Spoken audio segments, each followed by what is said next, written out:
Hello बच्चों, आज हम अपना केमिकल काइनेटिक्स का लेक्चर नंबर 8 स्टडी करेंगे।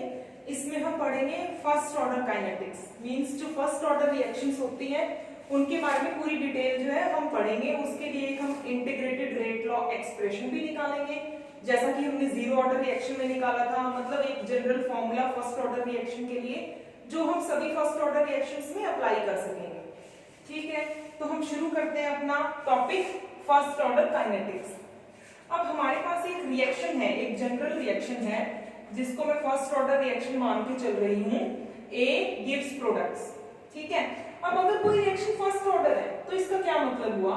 इसका मतलब ये हुआ कि ये जो रिएक्शन फर्स्ट ऑर्डर है इसकी जो स्पीड है, इसका जो रेट है वो रिएक्टेंट की कंसंट्रेशन की पावर 1 पे डिपेंड करता है। ठीक है, मतलब इस रिएक्शन का जो रेट है वो रिएक्टेंट की कंसंट्रेशन की पावर 1 के डायरेक्टली प्रोपोर्शनल है। तो हम क्या बोल सकते हैं, फर्स्ट ऑर्डर रिएक्शन का जो रेट होता है, रेट ऑफ रिएक्शन, वो डायरेक्टली प्रोपोर्शनल होता है कंसंट्रेशन ऑफ रिएक्टेंट के। कंसंट्रेशन ऑफ रिएक्टेंट के वो क्या होता है, डायरेक्टली प्रोपोर्शनल।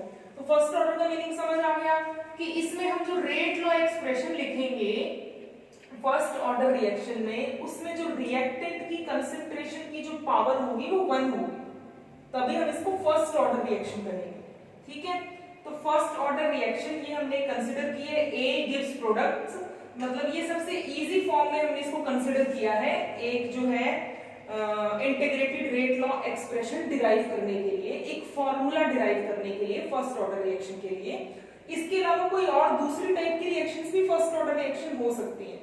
हमने एक जनरल लिख लिया ए गिव्स प्रोडक्ट्स, तो इसमें रेट लॉ एक्सप्रेशन क्या बनेगा, rate of reaction directly proportional है कंसंट्रेशन की पावर 1 के, कंसंट्रेशन ऑफ रिएक्टेंट की पावर 1 पे। तो इसको हम इक्वेशन 1 मान लेते हैं। तो हमारा रेट लॉ एक्सप्रेशन हो गया R इज इक्वल टू के मल्टीप्लाई में A की कंसंट्रेशन उसकी पावर 1। ठीक है, यहाँ पे हमने एक ग्राफ ड्रॉ किया है जैसे हमने जीरो ऑर्डर रिएक्शन में ड्रॉ किया था रेट लॉ एक्सप्रेशन के लिए। ठीक है, इसी तरह हमने फर्स्ट ऑर्डर रिएक्शन में भी एक ग्राफ ड्रॉ किया है। यहाँ पे हमें पता लग रहा है R A के डायरेक्टली प्रोपोर्शनल है। A की पावर 1 को लिखो या ना लिखो 1 को, कोई फर्क नहीं पड़ता। तो R जो है A की कंसंट्रेशन के डायरेक्टली प्रोपोर्शनल है।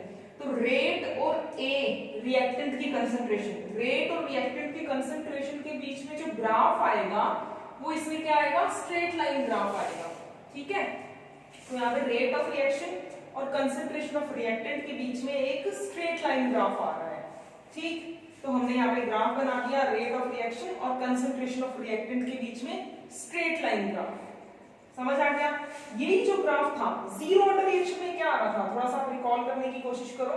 यहाँ पे रेट ले रहे थे और यहाँ पे हम कंसंट्रेशन ऑफ रिएक्टेंट ले रहे थे जीरो ऑर्डर रिएक्शन में। तो ग्राफ ये आ रहा था क्योंकि उसमें जो रेट है ए की कंसंट्रेशन पे डिपेंड ही नहीं कर रहा था। यहाँ पे ए की कंसंट्रेशन भी डायरेक्टली प्रोपोर्शनल है रेट, तो इसीलिए यहाँ पे ग्राफ क्या है, ओरिजिन से शुरू हो रहा है और स्ट्रेट लाइन ग्राफ जो है आ रहा है। इसमें ए की कंसंट्रेशन बढ़ाने पे रेट ऑफ रिएक्शन भी इंक्रीज कर रहा है। ठीक है, तो सिंपल सा ग्राफ है, ये आपको समझ आ गया। अब क्या है, हमने एक तो रेट लॉ एक्सप्रेशन लिख दिया इसके लिए फर्स्ट ऑर्डर रिएक्शन के लिए। ठीक है, R इज इक्वल टू के मल्टीप्लाई में A की कंसंट्रेशन की पावर 1। रेट लॉ एक्सप्रेशन आपको लिखना आता है। अब रेट की एक और डेफिनेशन भी होती है रेट ऑफ रिएक्शन की। क्या डेफिनेशन होती है, decrease in concentration of reactant divide में टाइम, चेंज इन टाइम। जिस टाइम में हमने डिक्रीज इन कंसंट्रेशन जो है स्टडी की है, ऑब्जर्व की है। ठीक है, तो रेट ऑफ रिएक्शन का एक और ग्राफ, एक और फॉर्मूला, रेट ऑफ रिएक्शन का एक और फॉर्मूला क्या हो जाएगा, माइनस DA/dt। ये जो हमने डेफिनेशन पढ़ी थी रेट ऑफ रिएक्शन की, decrease in concentration of reactant divide में टाइम इंटरवल। ठीक है, तो रेट ऑफ रिएक्शन का एक और फॉर्मूला आ गया R is equal to minus DA/dt। ये डेफिनेशन से आया है, ये रेट लॉ एक्सप्रेशन से आया है, ये रेट की डेफिनेशन से। ठीक है, तो रेट ऑफ रिएक्शन का फॉर्मूला ये भी है R is equal to k A की पावर 1 और R is equal to minus DA/dt। ये रेट ऑफ रिएक्शन का एक और फॉर्मूला है। यहाँ पे भी रेट ऑफ रिएक्शन है, यहाँ पे भी रेट ऑफ रिएक्शन है। तो इन दोनों इक्वेशन से हम क्या देखते हैं, लेफ्ट हैंड साइड बराबर है तो राइट हैंड साइड भी बराबर होएगी। ठीक है, तो हम इन दोनों को इक्वेट कर सकते हैं। तो क्या आ जाएगा, माइनस DA/dt हमारे पास क्या आ जाएगा, minus DA/dt is equal equal to ये रख देंगे k मल्टीप्लाई में a की कंसंट्रेशन की पावर 1, ठीक है, minus da/dt is equal to k multiply में a। ठीक, अब हम क्या कर सकते हैं, ये a जो है लाइक टर्म्स, एक जैसी टर्म है, वो इनको इधर ले आते हैं, इस dt को इस साइड ले जाते हैं, तो हमारे पास क्या आएगा, इस a को इधर ले आए, dt को इधर ले जाए, तो क्या आ जाएगा da/a, ये a डिनोमिनेटर में आ गया, ये dt इधर चला गया, da/a is equal to minus k dt, da/a is equal to minus k dt, ठीक है, ये आ गया हमारे पास। यहाँ पे माइनस हमने इधर क्यों लिख दिया, पहले हमने इस a को इधर ले आया और इस dt को इधर ले गए, फिर दोनों साइड को माइनस से मल्टीप्लाई कर दिया, ठीक है, तो ये हमारे पास क्या आ गया, da/a is equal to minus k dt। बस सिंपल सा मैथमेटिकल हमने इसको सॉल्व किया है, तो ये हमारे पास आ गया। अब हम क्या करें, दोनों साइड्स को इंटीग्रेट कर दें, इनका इंटीग्रेशन कर दें, ठीक, तो da/a का भी हम इंटीग्रेशन कर देते हैं और k dt का भी हम क्या कर देते हैं, इंटीग्रेशन, माइनस जो इसको इंटीग्रेशन से बाहर ले लेंगे। अब इसमें हमें लिमिट्स भी पुट करनी है, ठीक, तो यहाँ पे हम क्या लिमिट्स पुट कर रहे हैं, 0 टाइम पे a0 जो है इनिशियल कंसंट्रेशन है रिएक्टेंट की, जब रिएक्शन बिल्कुल स्टार्ट हुई है, ठीक है, मतलब जिस टाइम पे रिएक्टेंट जो है वो पूरा का पूरा प्रेजेंट है, उसने प्रोडक्ट नहीं बनाया है कुछ भी, तो 0 टाइम पे t इज इक्वल टू 0 पे जो कंसंट्रेशन होगी रिएक्टेंट की वो क्या होगी, a0, और t is equal to t पे जो कंसंट्रेशन होगी रिएक्टेंट की वो क्या होगी, a। ध्यान से देखो da/a का भी हमने इंटीग्रेशन किया है, इस साइड पे माइनस k dt का भी इंटीग्रेशन किया है, यहाँ पे हमने लिमिट्स पुट की है, 0 टाइम पे a0 कंसंट्रेशन है और t टाइम पे a कंसंट्रेशन है रिएक्टेंट की, तो इस साइड पे a0 से a हमने लिमिट पुट की है और इधर हमने 0 टू t जो है वो लिमिट पुट की है, ठीक है, इंटीग्रेशन के लिए कुछ लिमिट्स पुट करनी होती है, वो हमने यहाँ पे पुट कर दी है। पता लग गया, da/a का इंटीग्रेशन क्या आता है, log बेस e a, ठीक है, तो da/a का इंटीग्रेशन क्या आएगा, वेल नोन, हमें पता है, अच्छे से पता है, da/a का जो इंटीग्रेशन आता है मैथमेटिकली हम इसको जानते हैं, da/a का जो इंटीग्रेशन आता है वो आता है log बेस e a, ठीक है, लिमिट्स क्या पुट करनी है, a0 से a, initial concentration of reactant से लेके concentration of reactant at time t। अब इस साइड पे माइनस को तो बाहर लिया हुआ था, k कांस्टेंट है, इसको भी इंटीग्रेशन से बाहर ले लेंगे, और dt का इंटीग्रेशन t आता है, हमें अच्छे से पता है मैथमेटिकली कि dt का इंटीग्रेशन क्या आता है, t, ठीक है, माइनस बाहर है इंटीग्रेशन से, k को भी इंटीग्रेशन से बाहर ले लेंगे क्योंकि कांस्टेंट है, तो dt का इंटीग्रेशन t आ जाएगा, और लिमिट्स क्या पुट करनी है, 0 टू t, ठीक है, तो इस साइड तो आ गया log base e a, limits put कर देंगे a0 से a, और यहाँ पे आ गया माइनस k t, और इसकी लिमिट्स पुट कर देंगे 0 टू t, ठीक। अब हम क्या करते हैं, लिमिट्स पुट कर देते हैं, अपर लिमिट में से लोअर लिमिट को माइनस करना होता है, ठीक है, तो यहाँ पे ये क्या हो जाएगा, देखो अपर लिमिट है a, लोअर लिमिट है a0, तो log base e a minus log base e a0, तो हमारे पास ये आ गया log base e a minus log base e a0, ठीक है, अपर लिमिट में से लोअर लिमिट को माइनस करना होता है, तो वो हमने यहाँ पे लिख दिया। अब यहाँ पे भी minus k t minus 0, upper limit t है, लोअर लिमिट 0 है, तो इसमें पुट करेंगे t माइनस 0, तो क्या आएगा, माइनस के मल्टीप्लाई में t माइनस 0, समझ आ गया, यहाँ पे भी लिमिट्स पुट कर दी, यहाँ पे भी, ठीक है, तो ये t माइनस 0 मतलब t ही हो जाएगा, ये t में से 0 माइनस हुआ तो ये t रह गया, t को इसके साथ मल्टीप्लाई कर दो, माइनस के t आ गया, तो अब हमारे पास क्या आ गया, log base e a minus log base e a0 is equal to minus k t आ जाएगा, ठीक है। अब हम क्या करें, जो ये है log बेस e a0 इसको इस साइड पे ले जाएं, तो ये माइनस से प्लस हो जाएगा, तो हमारे पास क्या आ जाएगा, log base e a is equal to log base e a0 minus k t, बस ये वाला जो फैक्टर है ये minus log base e A naught, इसको हम इस साइड पे ले गए तो ये प्लस का हो गया। तो यहाँ पे हमारे पास क्या है, एक इक्वेशन आ गई, ठीक है। ये इसकी इंटीग्रेटेड रेट लॉ इक्वेशन है, ठीक। तो फर्स्ट ऑर्डर के लिए देखो हमने जीरो ऑर्डर के लिए जो निकाली थी उससे कंपेयर करके याद करो, जीरो ऑर्डर के लिए क्या निकाली थी हमने, इंटीग्रेटेड रेट लॉ एक्सप्रेशन हमने निकाला था a is equal to A naught minus k t, ये हमने जीरो ऑर्डर के लिए निकाला था। फर्स्ट ऑर्डर के लिए क्या है, log base e A is equal to log base e A naught minus k t, यहाँ पे लॉग आ रहा है, इनमें लॉग नहीं था जीरो ऑर्डर के केस, ठीक है। चलो ये तो मैंने आपको ऐसे ही याद दिलवाया है। तो ये हमारा फर्स्ट ऑर्डर के लिए एक फॉर्म आ गई इंटीग्रेटेड रेट लॉ एक्सप्रेशन की, ठीक है। लेकिन हम जनरली किससे डील करते हैं, लॉग बेस 10 से। जो हम वैल्यूज देखते हैं लॉग टेबल में वो लॉग बेस 10 की देखते हैं, तो हमें लॉग बेस ई में नहीं चाहिए, किसमें चाहिए, लॉग बेस 10 में। तो हम इसको कन्वर्ट कर लेते हैं लॉग बेस 10। लॉग बेस 10 में कन्वर्ट करने के लिए क्या करना पड़ेगा, ये जो लॉग बेस ई ए है इसको मल्टीप्लाई करना पड़ेगा 2.303 से, इस साइड भी इसको मल्टीप्लाई करना पड़ेगा 2.303 से। तो इसको चेंज करने के लिए लॉग बेस 10 में हमने इसको 2.303 से मल्टीप्लाई कर दिया और इधर इसको log base e A naught इसको भी 2.303 से मल्टीप्लाई कर दिया। तो क्या आ गया, 2.303 log base 10a is equal to 2.303 log base 10 a naught minus kt, ठीक है। ये आ गया हमारे पास, ठीक है।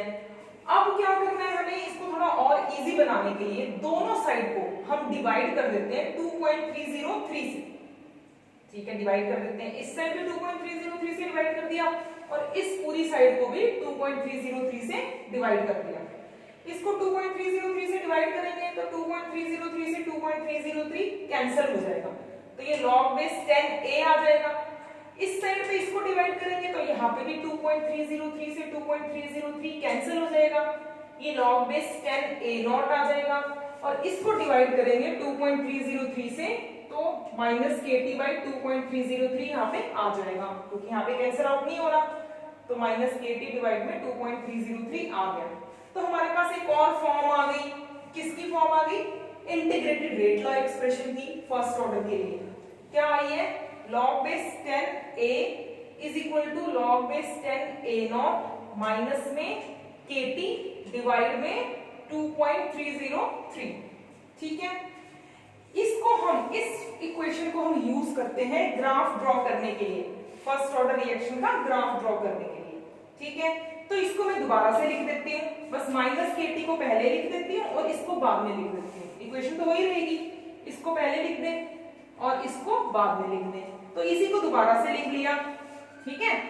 तो इसको क्या है, यहाँ पे अंडरस्टूड है ये log बेस 10 ही है, इसको सिंपली मैंने log बेस 10 की जगह log a लिख दिया, इस तरह भी लिख सकते हैं। तो क्या हो जाएगा, log a is equal to minus kt divide में 2.303 ये लिख दिया, प्लस में log a नॉट। तो ये इक्वेशन दोबारा लिख दी ग्राफ ड्रॉ करने के लिए। अब इस इक्वेशन को हम एक मैथमेटिकल इक्वेशन से कंपेयर करते हैं। हमारे पास कौन सी मैथमेटिकल इक्वेशन है, एक वेल नोन मैथमेटिकल इक्वेशन है y is equal to mx plus c, ठीक है। तो इसमें y के कॉरेस्पॉन्डिंग है हमारे पास log a, तो y एक्सिस पे हम लेंगे log a को, x के कॉरेस्पॉन्डिंग इधर t है, ठीक है। तो x एक्सिस पे लेंगे हम t को, कंसंट्रेशन ऑफ रिएक्टेंट और टाइम के बीच में हम ये ग्राफ बना रहे हैं, ठीक है। y एक्सिस पे ले लिया log a को और x एक्सिस पे ले लिया हमने t को, ठीक।